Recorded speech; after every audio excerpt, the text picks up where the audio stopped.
Assalamualaikum warahmatullahi wabarakatuh. Halo Sobat Balatkop semua. Perkenalkan, saya Agung Pambudi, trainer dan praktisi digital marketing dan juga co-founder dari komunitas UKM Jateng.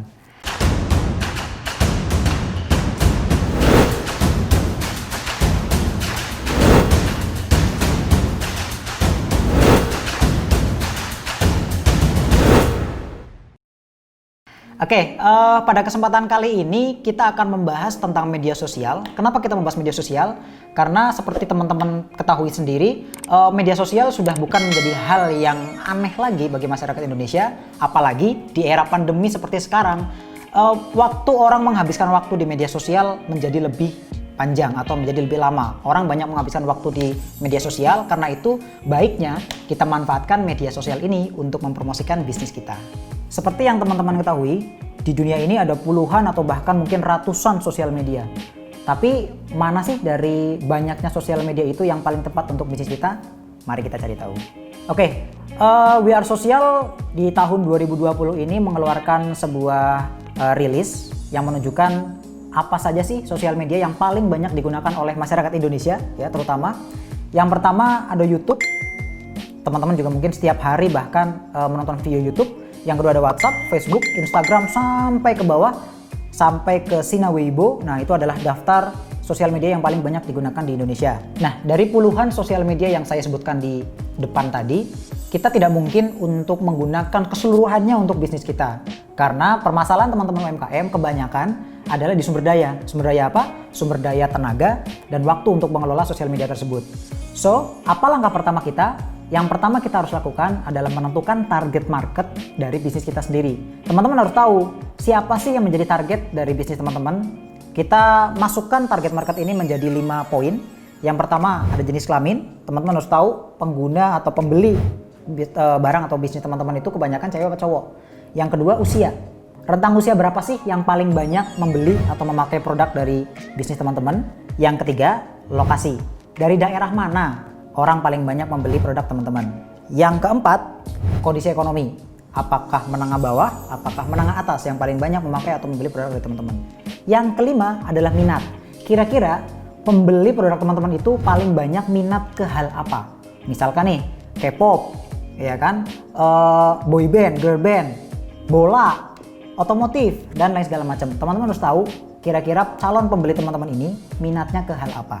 Nah, setelah kita tahu target market dari bisnis kita, selanjutnya kita juga harus mencari tahu karakteristik dari masing-masing media sosial.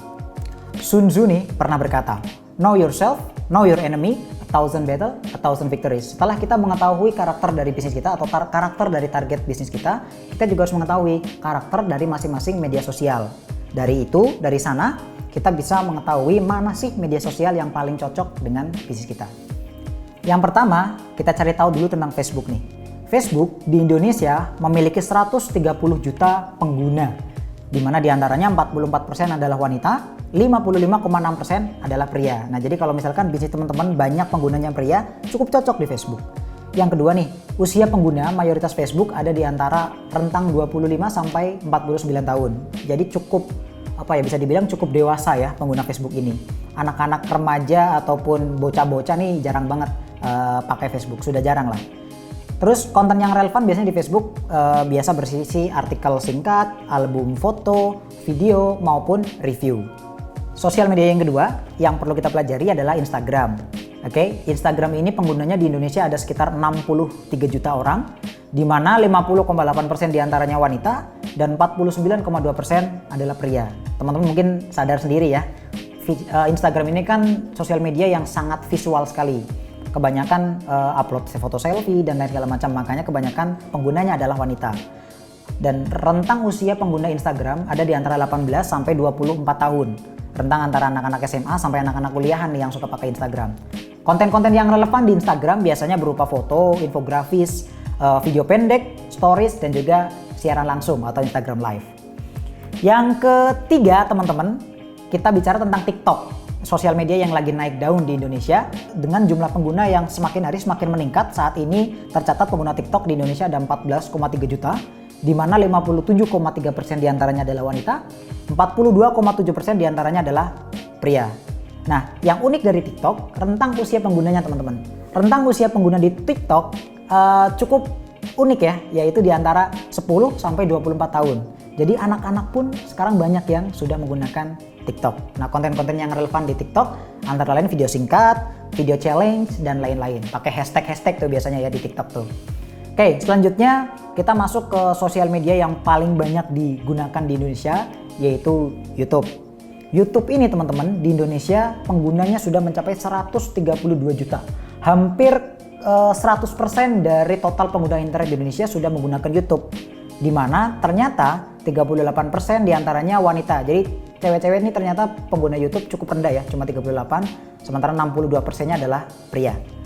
Usia penggunanya rentangnya cukup jauh, antara 16 sampai 34 tahun ya, rentang usia pengguna paling banyaknya.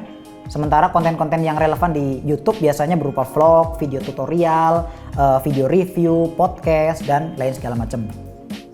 Kita lanjut ke media sosial yang berikutnya, yaitu Twitter. Twitter ini jumlah penggunanya dari tahun ke tahun cukup stabil, tidak terlalu besar tapi juga tidak terlalu kecil. Di Indonesia saat ini pengguna Twitter masih di angka 10,65 jutaan orang, di mana 68,3%-nya diantaranya adalah wanita, 31,7% diantaranya adalah pria. Nah, rentang usia pengguna Twitter ini memang dari remaja sampai ke dewasa awal ya, di 16 sampai 24 tahun paling banyak pengguna Twitter di usia segitu. Dan konten-konten yang biasanya banyak di Twitter berupa tweet, update singkat, dan juga berita. Jadi memang konten-konten yang tidak terlalu visual tapi enak dibaca, enak dipelajari. Nah, sudah tahu kan di mana teman-teman mau fokus? Teman-teman tinggal cocokkan antara target market bisnis teman-teman dengan karakteristik pengguna tiap-tiap media sosial. Jadi dengan pencocokan itu kita bisa tahu nih, mana sih kira-kira media sosial yang paling cocok untuk bisnis kita, mana sih media sosial yang paling banyak penggunanya yang sesuai dengan target market bisnis kita. Apakah Facebook, apakah Instagram, apakah TikTok, apakah YouTube, apakah Twitter. Kenapa saya cuma membahas 5 media sosial ini? Ya karena memang 5 media sosial inilah yang paling umum dan paling banyak digunakan oleh masyarakat Indonesia. Selanjutnya, kita akan cari tahu gimana caranya berkembang di masing-masing media sosial tersebut. Yang pertama, Facebook. Tips yang pertama, teman-teman harus tentukan jenis akun apa sih yang teman-teman gunakan untuk promo bisnisnya di Facebook. Apakah akun personal, apakah akun fanpage. Kalau menurut saya, buatlah keduanya. Jadi, jadikan akun personal itu sebagai ujung tombak pencari target pasar teman-teman di Facebook. Sementara, jadikan fanpage sebagai muaranya. Tips yang kedua, teman-teman harus kembangkan akun dulu nih. Sebelum teman-teman memulai promosi, sebelum teman-teman mulai menjual produk, teman-teman harus perbanyak pertemanan yang ada di Facebook. Nah, gimana caranya kita mencari teman tapi yang kira-kira orang-orang itu adalah target market dari bisnis kita. Nah, saya kasih contoh nih. Teman-teman misalkan jualan hijab. Oh, jangan hijab, baju anak aja. Misalkan teman-teman jualan baju anak nih. Kira-kira nih orang yang beli baju anak itu siapa ya? Oh, yang jual baju anak pasti ibu-ibunya. Nah, teman-teman carilah 10, boleh grup, boleh fanpage, boleh akun personal dari yang kira-kira banyak followersnya atau anggotanya adalah ibu-ibu. Contohnya, ibu-ibu tuh biasanya suka masak nih, suka nyari resep di Facebook. Oke, kita cari dulu nih resep masakan sehari-hari. Nah, teman-teman cari mana grup yang anggotanya paling banyak. Teman-teman minta bergabung. Setelah teman-teman diizinkan untuk bergabung, teman-teman aktif di sana, mulai aktif, mulai komen dan segala macam. Setelah itu, ya, teman-teman cari orang-orang yang aktif di grup Facebook itu juga dan minta pertemanan ke orang-orang tersebut. Oke, tips yang ketiga adalah konsisten dalam berkonten. Teman-teman perlu meluangkan waktu 1 hari untuk menentukan konten apa saja sih yang perlu kita upload selama 30 hari ke depan. Tapi berbicara masalah konten, Sobat Balatkop juga harus pahami nih prospek pertemanan Sobat Balatkop yang ada di Facebook.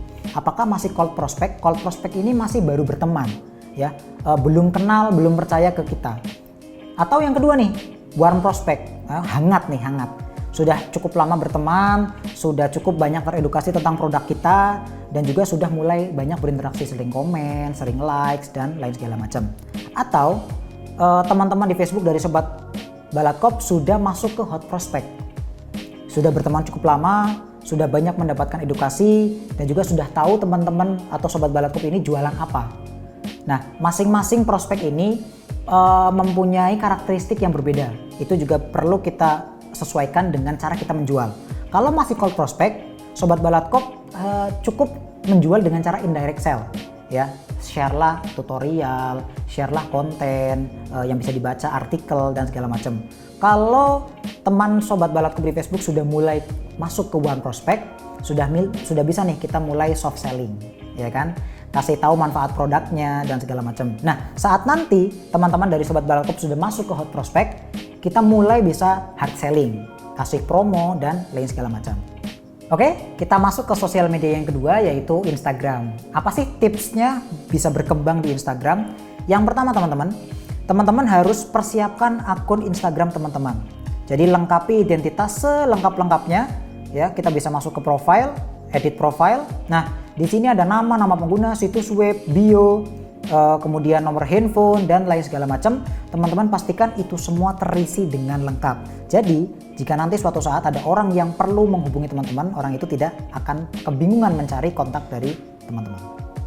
Tips yang kedua, sebelum teman-teman mulai jualan, sama halnya di Facebook tadi, kita perlu mengembangkan akun kita dulu. Kita perlu cari followers, tapi cari followers secara organik ya, jangan beli. Caranya gimana? Teman-teman cari akun yang mirip dengan bisnis teman-teman, tapi yang followersnya udah banyak. Misalkan contohnya saya jualan sepatu nih, kita cari aja sepatu di Instagram. Oke, yang paling atas keluarnya siapa nih? Oh, sepatu Kompas. Kita buka akunnya, kita buka postingannya, kita cari orang yang komen dan juga likes di postingan dari akun tersebut, lalu kita follow aja. Tips yang ketiga, kalau misalkan tips yang kedua tadi cukup lama untuk menambah followers, teman-teman bisa pakai tips yang selanjutnya. Untuk bisa menambah followers dengan cepat, teman-teman bisa mengadakan giveaway. Giveaway-nya nggak usah yang susah-susah atau yang mahal-mahal, cukup barang dagangan teman-teman sendiri aja. Atau kalau mau giveaway yang cukup menarik, misalkan nih giveaway iPhone. Nah, teman-teman bisa bergabung dengan teman-teman UKM lain, mengadakan giveaway secara bersama-sama. Contohnya, kalau misalkan kita nyari giveaway di Instagram, nah hashtag giveaway. Nah, kita buka nih, nah ini ada giveaway iPhone 7 Plus. Wah, diumumkan nanti malam, ya kan? Nah, syaratnya dalam giveaway, peserta harus wajib follow akun teman-teman dan juga akun teman-teman UMKM lain yang bekerja sama.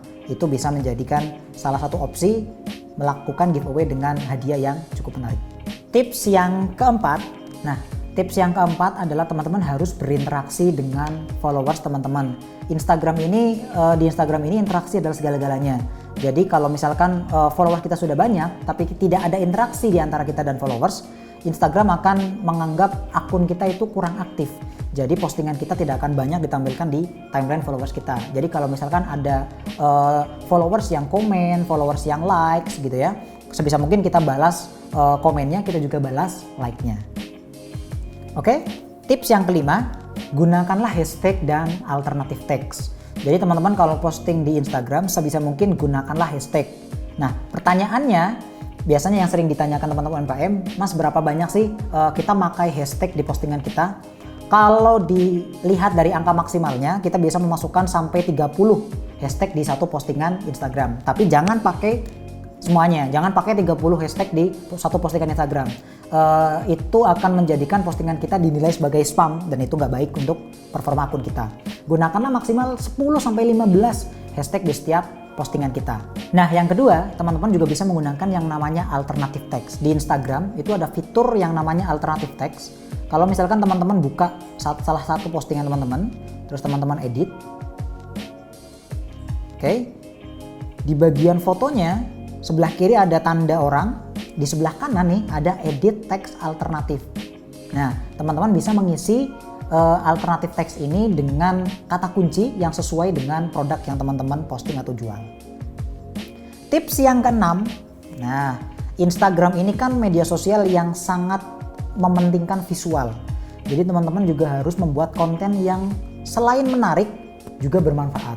Teman-teman harus membuat konten yang saat orang baca itu merasa, oh saya perlu nih follow akun ini. Teman-teman bisa meluangkan satu hari, seperti halnya di Facebook tadi ya, teman-teman luangkan waktu satu hari untuk menentukan 30 hari ke depan konten apa saja yang perlu di-upload.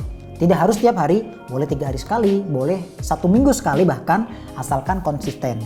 Oke, sampai di sini dulu video kita. Kita lanjut nanti ke video jago bermedsos bagian 2.